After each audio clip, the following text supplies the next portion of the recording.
Hi, and welcome to the Soulful Living podcast with me, Georgia Pitfield, the Soulful Living Coach.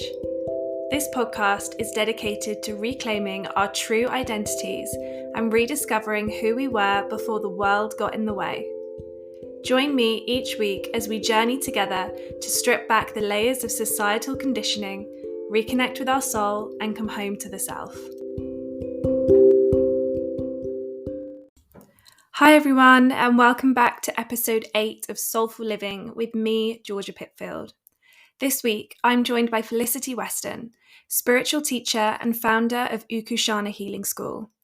Felicity is a mentor for lightworkers, offering online courses and in-person trainings for healers, coaches, and anyone who feels called to work in the healing and wellness space. As well as her online courses, Felicity holds space for in-person events such as Reiki trainings, women's circles, and sound baths at her physical workshop in Yorkshire. Not only has Felicity been my mentor as I navigate the world of soul-led business, she has become a wonderful friend. To learn more about Felicity and her beautiful offerings, you can connect with her on Instagram or visit her website, ukushana.com.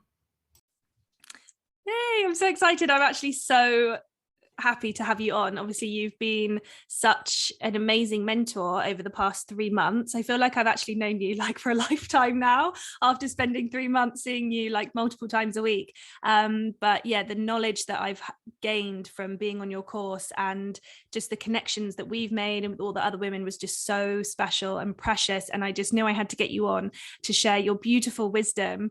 And I actually mentioned in one of the previous episodes, I just touched on a little bit that we'd been working on scarcity consciousness, and it's something that we'd be working on in your course and moving into the idea of prosperity consciousness. And that's something that, although I was aware of the scarcity part, the prosperity part I wasn't aware of. So I didn't really know how to move, into that kind of phase of abundance and prosperity and have that mindset. So I touched on that briefly in another episode, and yeah, I'd love to unpack that further today.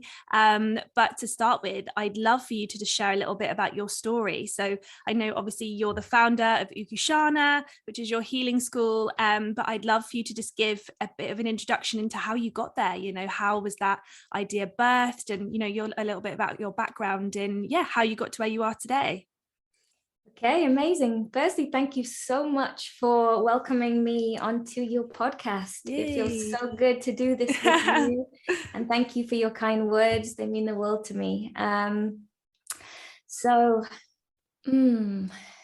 Me. I always find this like the most difficult question of all, like, who am I? How did I get here?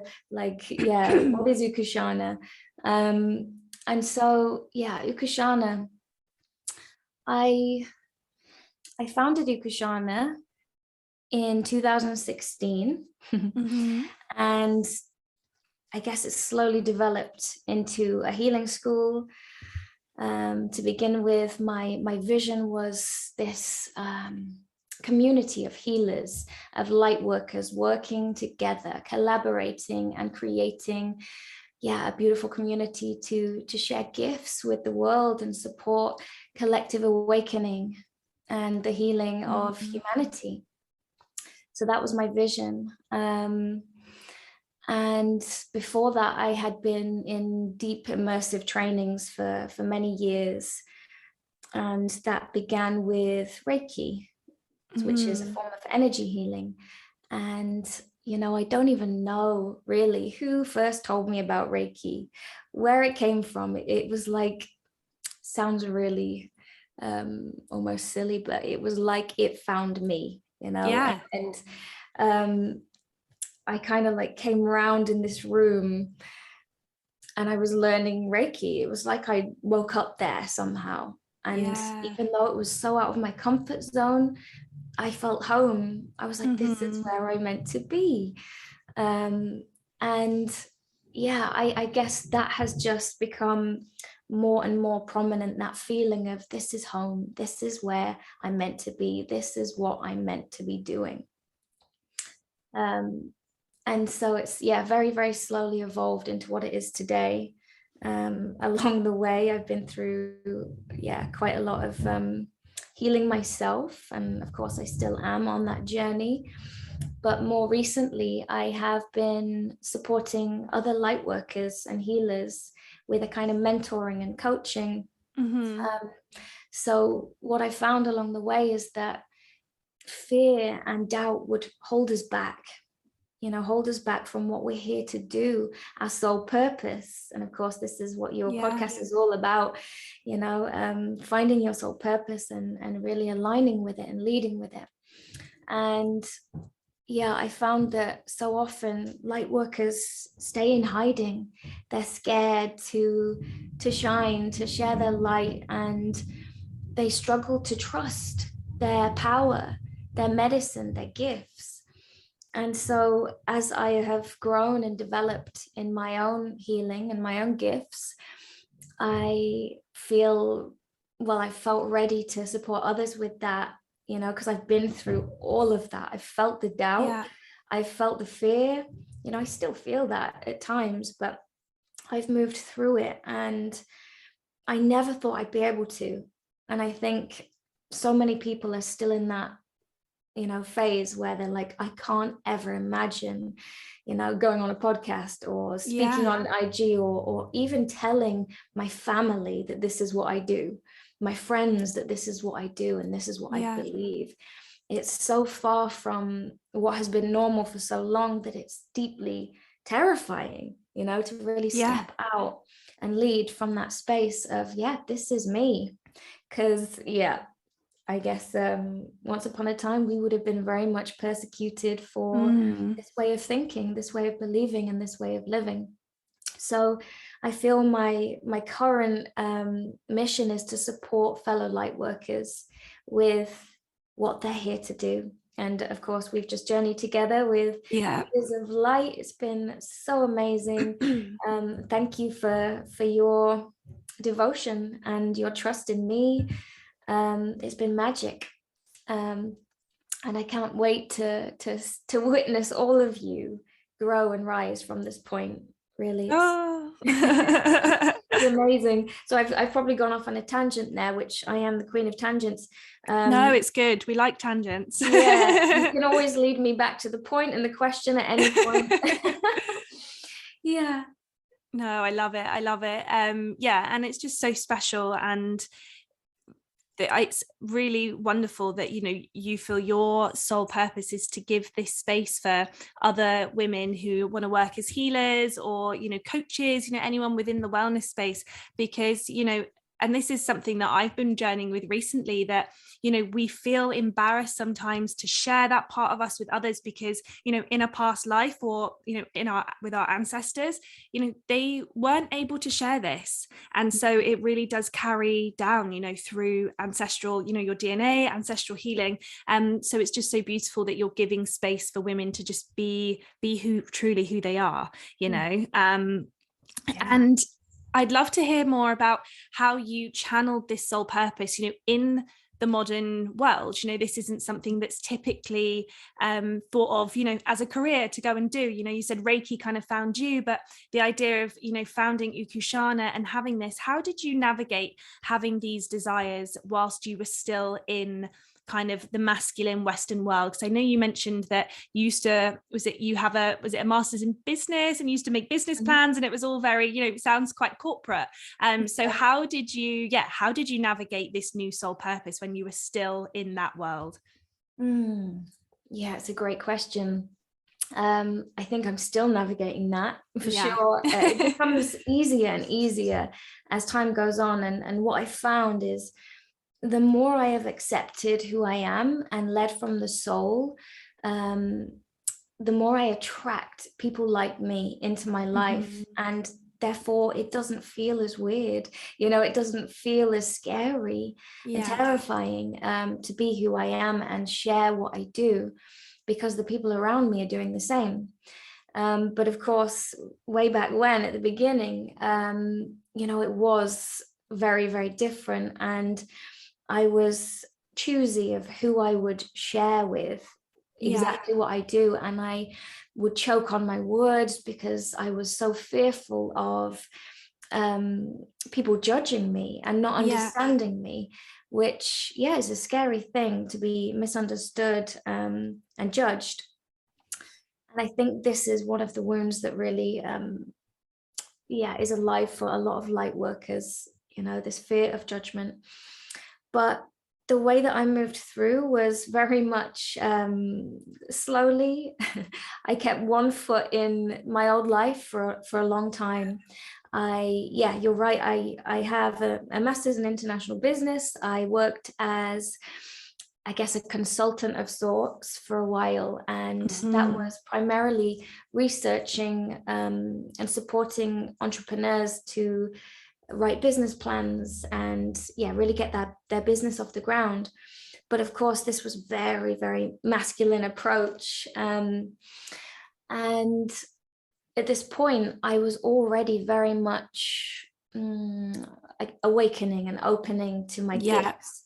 So I did both for a while, and my reasoning for that was, okay, maybe I can make the money that I need doing the business consulting, so that one day I can create this retreat, which was the dream. It's been a dream for a long, long time. And so that was my thought process, because I didn't believe that you could make money from healing. We've been taught quite the opposite, that you can't make a living from something that you love doing. And so I was very much trying to shake off that old paradigm belief that was very limiting. But what happened for me was a force. I was very much forced away from my old life, in every sense of the word. And I remember going to a spirit channeler, and I was in a real kind of in between that transition state where I just didn't know what to do. And she said, you have to make a choice now. You have to make a choice. It's Ukushana or it's your business consulting. And I was like, but how will I survive? How will I make enough money, to look after myself? And then she went on to explain to me a completely new way of thinking around money and energy, and being supported by the universe, essentially.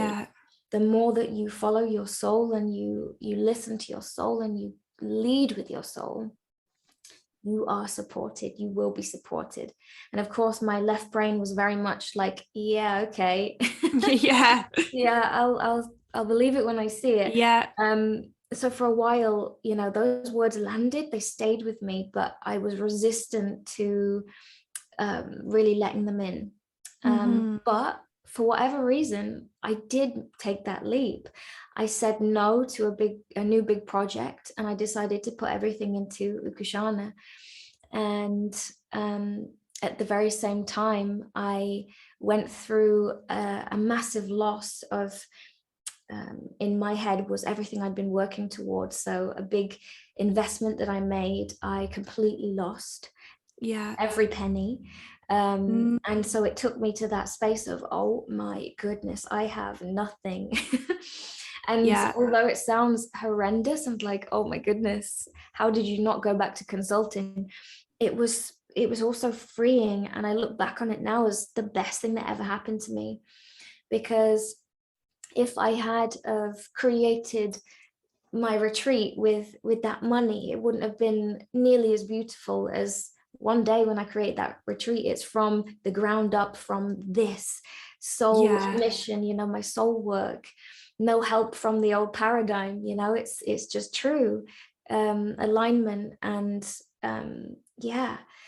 it feels magic to have been forced in that way. But at the time, I was very much like, oh my goodness, life is over. What am I going to do? So it's only upon looking back that I can see that as a blessing.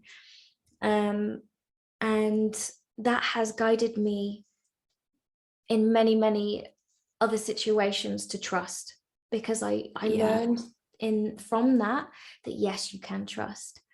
From that moment forth, Ukushana did grow, and I became known around the area. And my physical space, Ukushana workshop, is in Yorkshire. And, I went from having, one client once in a blue moon to being fully booked, within a year. Amazing. Yeah. Mm-hmm. And it was through devotion, and yes, some hard work, but more, I believe it was through alignment and really taking that leap. And so I'm hoping that I can support others to really trust that old paradigm business isn't needed anymore. Actually, alignment and truth and trust and surrender is the key to abundance and calling in what's meant for you. And I know that there will always be that doubt until you've experienced it yourself. And that there certainly was for me. But from this side of it, I know that I can guide myself into deeper trust, and I can guide others into that trust through my story, So, amazing. And a lot of it's mindset, isn't it? And exactly how you say, you kind of have to see it to believe it, which is difficult, because when it comes to the trust element, a lot of the times we have to trust and we haven't seen the results yet. And I feel like our human default wants to see things physically to be able to trust it. And it's really, moving beyond that and moving into this place of deep trust that everything is going to be provided for you. And that, in your case, you had to leave your old world behind.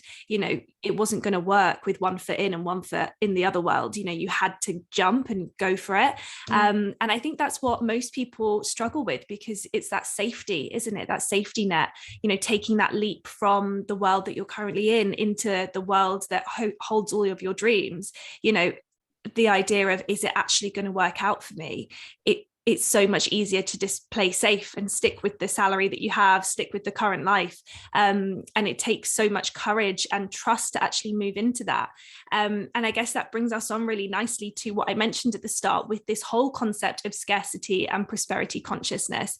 And I know you mentioned it a little bit there. Again, it comes down to trust, to trusting your soul purpose, but also trusting that everything is available to you, and that it will be provided for. But I'd love to hear your views a bit more on the idea of scarcity consciousness and how you really came to work with this term, because I know it's something you work with in your courses as well. We journeyed together in Abundance Alchemy as well as Leaders of Light, and this is something that was really focused on. I'd love to hear your views on how you came to work with that term and really what that means for you. Okay, yes, of course. So this term scarcity consciousness has been floating around for a while, and for a good maybe a year, I was very resistant to letting it in, along with words like abundance. I really struggled to understand, this, what it even meant to be abundant.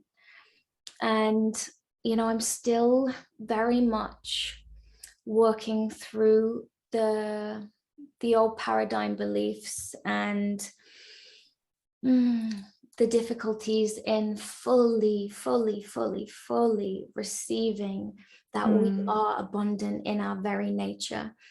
Because the truth of all things is that until the whole is free, none of us really are.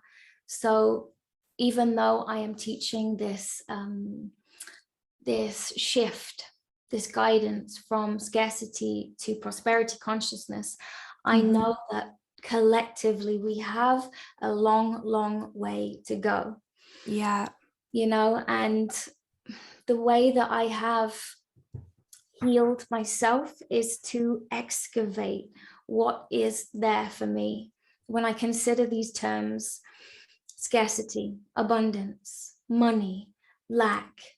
And I've gone on deep dive journeys to see what's there, to reveal all these things that we've been taught by others along the way.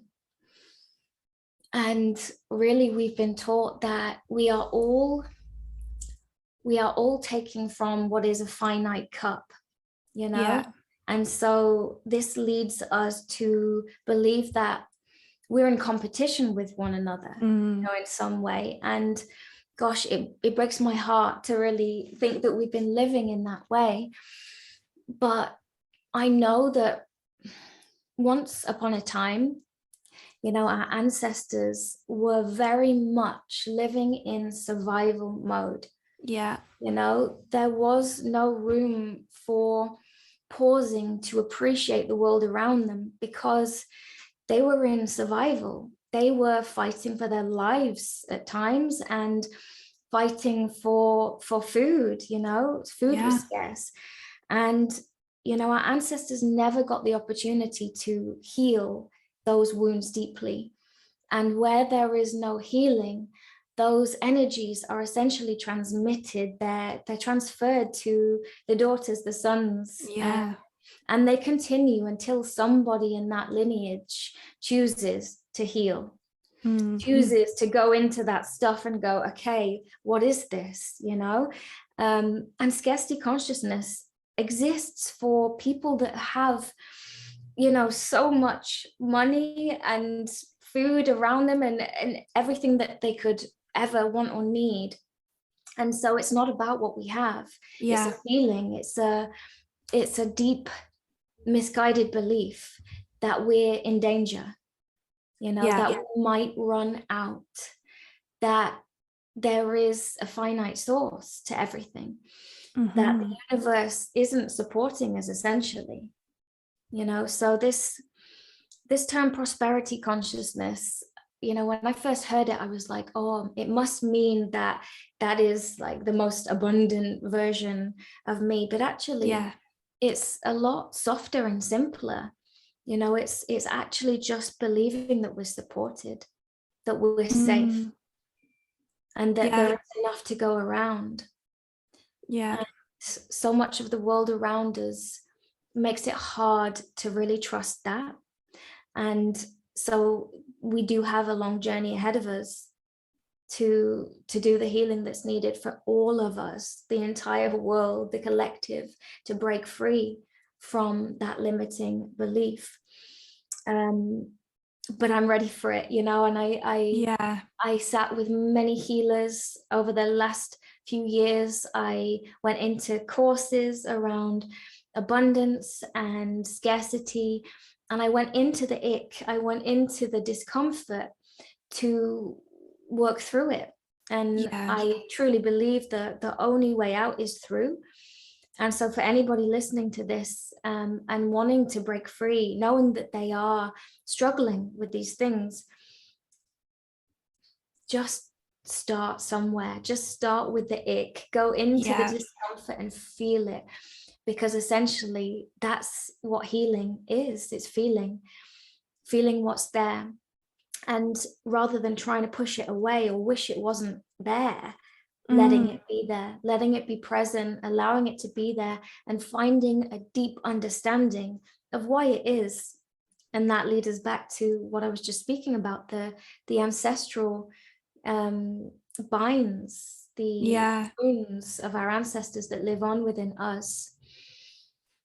So it is such deep work, and I know that I have a long way to go. We all do, but I feel so much more free, so much more in trust every single day. And freedom is liberation is my mission.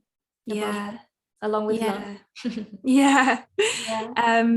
Gosh, whenever we talk about ancestors, I'm like full body shivers. I get so much energy, makes me feel, there's so much, especially in my journey going on with the ancestral, I guess, wounds and connecting with ancestors. It gets me like really shivery and pumped up. Me too. I actually I don't know, I think I told you about this. I did like a My Heritage DNA kit the other week, sent it off just to see where my ancestors were, where they, you know, where my lineage comes from. So I'm waiting on the results, but I feel like it's going to open doors for me to understand, especially this side of things even more. more, you know, where were they? What were the challenges they faced? Do you know what I mean? What did they have to do? Like, where did they come from? To help me understand more about, you know, where my scarcity comes from, or where my fears, you know, I know that some of them come from my ancestors, and I know that they're cheering me on to do this work. So yeah, I'm excited for that. But another thing that you mentioned, and I'm the same, when I first hear something, so for example, you mentioned when you first heard abundance and you were like, oh, resistance, no thank you, I don't know how I feel about that, and actually working through that has been massive in your life. I'm the same, but if I first hear a term or a line of work and I'm like, oh no, like my body is like rejecting it straight away, this voice underneath that is like, oh God, because I know that means this is an area that I need to do big work in. And it's like almost even more resistance, isn't it? You're like, oh, I know this feeling, I know that there's so much work to do here, like, do I want to do this again? But actually, once you dive into it, it just opens so many doors, and it's so liberating. And I think the idea of scarcity consciousness, I think a lot of people probably even listening to this have never even heard the term, or have been living with it or working with it and not even knowing what it is. Because you raised a really good point in one of our sessions about it not just being a lack of trust. And when I think of scarcity consciousness, I immediately go to money, finances, you know, that's where I go to, but it's actually also in the sense of saving things for another day, or something that I was massively struggling with, and I didn't even realize until we started doing this work, is time scarcity. You know, do you feel like time is running out? And I 100% did still kind of do. It's something I'm really working on, but like constantly checking the time, constantly thinking you don't have enough time to do something, constantly, you know, saving things. You don't want to eat that, or you don't want to wear that perfume, or you don't want to, you know, open up that gift set someone gave you because you don't want it to be gone. You know, that again is scarcity consciousness. And this is something that is literally weaved into the everyday, and we don't even realize, but it's just, even those small little thoughts are building this bigger resistance. And the longer we leave it without addressing it, you know, the harder it is to bring it back down. It can still be done, but you know, if we have this resistance for however many years, you know, and we leave it and leave it and leave it, it's going to get bigger and bigger and bigger. So yeah, it's just really interesting to look at the different viewpoints and the different angles of scarcity consciousness. It's not just thinking that you don't have enough money or you're never going to get that promotion. You know, it actually is weaved into so many aspects of our everyday life, and it's really ingrained into us in this Western society. I wrote an article yesterday on competition, and you know, can we turn competition into celebration? How can that reframe our perspective? And it's something you mentioned as well, you know, literally since we're born, we are compared to others, which instills competition within us, which reinforces scarcity consciousness. You know, if they have it, I can't, type of thing. You know, if they win, I lose. And it just reinforces it. And it's actually scary how much that's reinforced. I was thinking about it yesterday, like literally since you're born, you are compared to other babies with your development. Then you go to school, it's tests, exams, even healthy competition, which I was dissecting yesterday. I was like, is this healthy, or is this just reinforcing insecurities and scarcity? You know, through sport or whatever you're doing, talent shows, if somebody else wins, you lose. And then it just reinforces the idea that if someone gets something that you want, there's not enough left for you. And it's damaging, and we don't even realize, you know, it's in these things which just seem so normal, but actually it's reinforcing these limiting beliefs within us. So how can we move into prosperity consciousness? If someone notices this, they're listening to this and they're like, okay, I definitely am that person, you know, that's me. I definitely live in a place of lack. How can we begin to move into prosperity consciousness? Is it just our mindset, or is there things what can we catch ourselves out on? How can we begin to make that shift? Yeah, I think what you just said there, like catching yourself out is so powerful, you know, and those of you listening to this, I'm sure from this moment forth, you know, those in those moments where you're like, oh, I don't want to wear my best perfume today, I'll save it for another day. Like, consider why, why do I feel I need to save this? It's that fear that it's going to run out, and of course there, beyond that, it's like, I'll have to buy more, or take that on a journey and see what's there. But what's coming through is actually, leading by example, shifting how you do things. So rather than saving, lighting those candles every day rather than just on special occasions, wearing the nice perfume every day rather than saving it for best, leading as if every day is your last, really, I guess. And I find that a beautiful way to live, really. And when it comes to things like competition, again, leading by example, celebration, I love that reframe. There is reminding ourselves that there is enough to go around, and that actually celebrate, the frequency of celebration is so high. It's welcoming for abundance, it's welcoming for all the good things. Similarly to gratitude, when we practice gratitude for what we have, it's that inviting more of the same. It's such a powerful frequency to work with, so actually we can heal through doing, actioning in a very different way to what we're used to. So it's a process of catching yourself out and then choosing a new way. Catching yourself going, oh, I've just gone into a little bit of a competitive feeling, or jealousy, or okay, what can I do with that? What can I decide to do differently? And maybe it's, I'm going to choose to be inspired by this, or I'm going to choose to celebrate this instead. So leading with a new way, because we can't just rid the wound, you know, and we can't wish it away. We have to appreciate why it's there, and that even that it's there, and that it's sweet and it's beautiful, but it's limiting us. You know? And to live in gratitude and support and collaboration and celebration is just a much, much more beautiful way to live, and softer on the nervous system, you know. It's more trust in the universe that we are supported. So that is what I would suggest. Keep catching yourself. And language is a huge thing, you know. How often do we say things like, I can't afford that, or I don't have enough time? And again, catch yourself and just reframe that and say, I've got all the time in the world. And when it comes to time, what I found is the most powerful bender of time is actually just being really, truly present for exactly what you're doing. You know? And it's amazing how this works. And again, it's only through experience that we really understand. But when we become present for something, somehow the time is going much more slowly than when we're worrying about the next thing that we have to do, or that we're going to run out.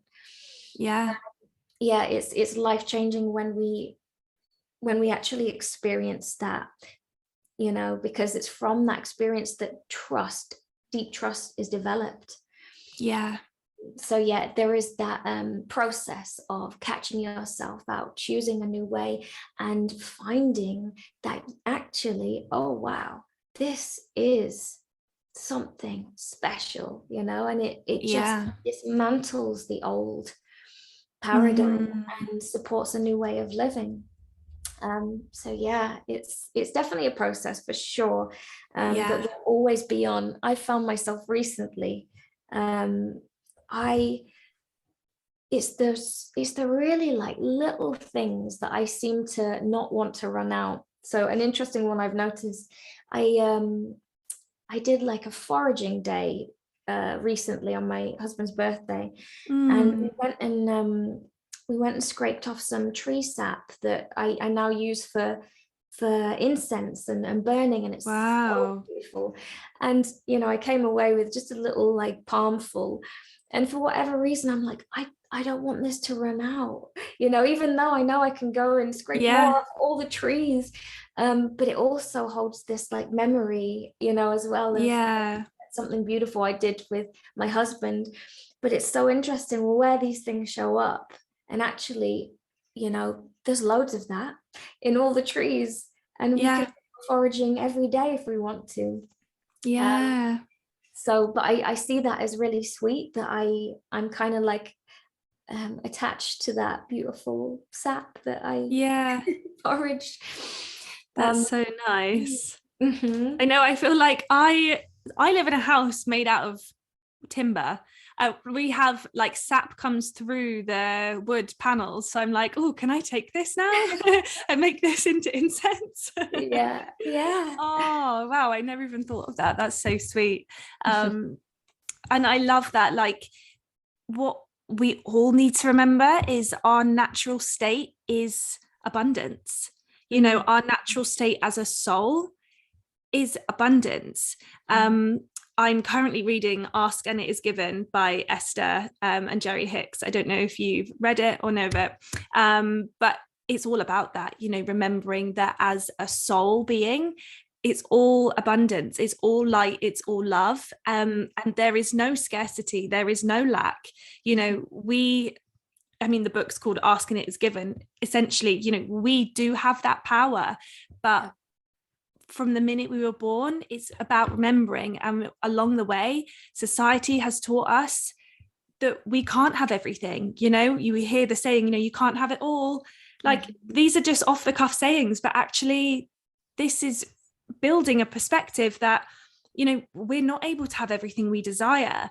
And we essentially, we have to unlearn all of these thoughts, all of these beliefs that society has ingrained into us, all of these social constructs that we believe to be true. Even, and this is my sociologist head here, everything's a social construct, but even time is a social construct. Time as we know it, that is not the way that our soul works. Our soul and God, source energy, the universe does not work on the time that we believe to be true. It works on a completely different time frame, and that is mind-blowing when you first begin to delve into that. But we expect things to happen within the 24-hour day that we know to be time, but that's not real time. That's just the time that we have to work by as humans. And once you kind of go into that, I'm just dipping my toe into it, and it is like, whoa, okay. But you kind of drop all expectations that things have to be done the way that you believe society has taught you they need to be done. Like, that's not how it works. Your soul is on a completely different plane. Like, it is not adhering to the time constraints that society has given us. So its time is not running out, it is not leaving. Absolutely. And I just love this. And for anyone new, if we can just briefly touch on the idea of ancestral wounds. I know that you've kind of touched on it already. But anyone that's new to understanding, that ancestral wounds are something that we have to deal with in our current physical body. Are you able to kind of touch on that a little bit more? Yeah, of course. We are an amalgamation really of our ancestors. And goodness, just think how many we have, and even just the past few 100 years, we have so many ancestors that have been through so much, the love, the war, the scarcity, the beauty, the survival. And we've been living through a pretty dark age. And, we, like I said before, the ancestors rarely had an opportunity to actually heal because there was no pause for healing. It was just go. It was survival for the majority. And so our generation, you know, the generations of today, it's up to us. And I feel like we're all being called to step up now, because this is the time that we transmute what has been. We transmute the old to make way for the new. And so it touches upon everything that you just shared about, you know, these old frameworks, you know, these old ways, these quotes, you know, these things that we come out with every day. Like, we can't have it all, you know. These are the things that our ancestors lived with, and it's up to us now to do the healing, to unlearn, so that we can create a new framework that is far more open and, you know, connected to the universe and in trust. And so a few years ago, I did a deep dive ancestral healing training. And oh my goodness, I did not know what I was getting myself in for. It is the deepest work I have ever done. I probably say that a lot, but wow. You know, when you go there, you're inviting what lives within you. You're inviting that right up to surface, to be seen, to be felt, so that it may be transmuted. So it's certainly not for your average person that has never done any healing before. You know, it's deep work, and we've got to be ready for it, because the moment we say yes to it, you know, the going back. There's no going back. But I will say that it's been, again, it's that journey of liberation, you know, freeing ourselves from what we've known. And it's just so empowering to find these new ways of being and living, because they support what our soul is here for, and how our soul wants to live, and the potential for all human beings. So even though it's icky and it's dark and it's disturbing at times, to go there is one of the most powerful things you can do, not just for yourself and your life, but those around you, your living family, your future children, and those who have come before you. So when we do ancestral healing work, we are healing for all those who have come before us. We do the healing that they weren't able to do. And when we take on that, for me, it just felt so empowering. You know, it gave me a bigger reason than just me, you know, just my life. It's like, this is for my lineage. This is for beyond that. It's for the collective. It's for the future of planet Earth. And it feels big. And sometimes it feels bigger than me, but you know what? It's so, so beautiful. And I've witnessed so many shifts in my own family, my living family, as well as my own life, which is so beautiful, because family dynamics can be, you know, very difficult. And especially as you evolve, and, you know, I was always the different one in the family. And as I've shifted and changed, I've thought, you know, am I not part of this family, you know? And actually they have grown along with me, evolved along with me. We've healed each other and supported one another. So it's been beautiful. I highly, highly recommend it to anyone. And we don't even have to go to a healer necessarily, but just actually welcoming the process itself. To sit with, okay, who were my ancestors? Let's go and get an ancestry DNA kit and find out where we're from, you know. And that was life-changing for me. I had no idea that my roots were Scandinavian until I did that. And now I'm like, okay, I'm things start to make more sense, right? Absolutely. And it feels really special as well, to connect with the ancestors, because, you know, they're in spirit now, and many of them become our spirit guides, and they are cheering us on from the sidelines. You know, they have been nudging us, whether we realize it or not, towards doing this work. So when we receive that baton, you know, and run with it, they're like, yeah, I know. They know, and they become our support.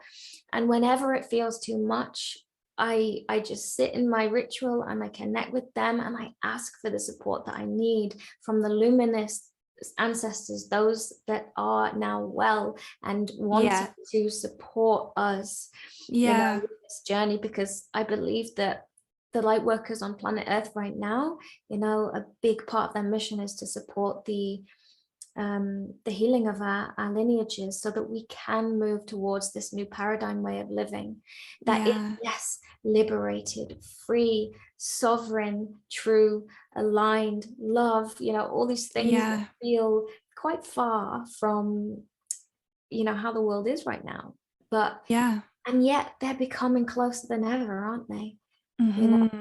It's the darkness is rising for us to really witness, but we're also seeing snippets, we're feeling like what it could be like.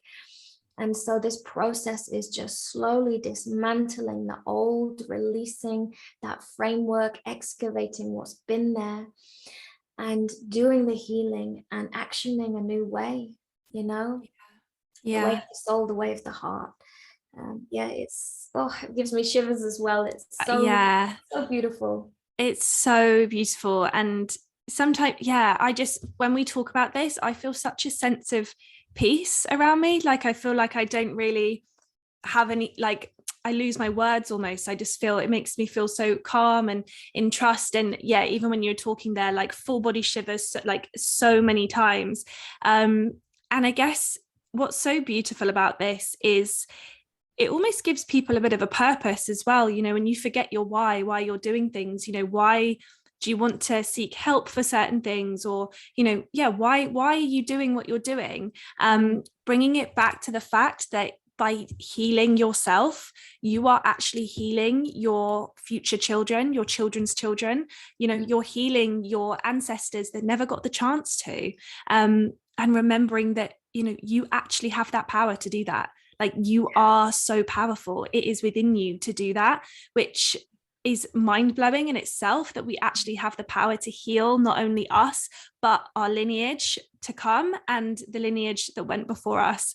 And I just think it's so beautiful. I would love to do an ancestral, I would do it on my own, but to enter into like an ancestral healing retreat or circle or something like that is definitely on the list for me once I find out exactly who they are.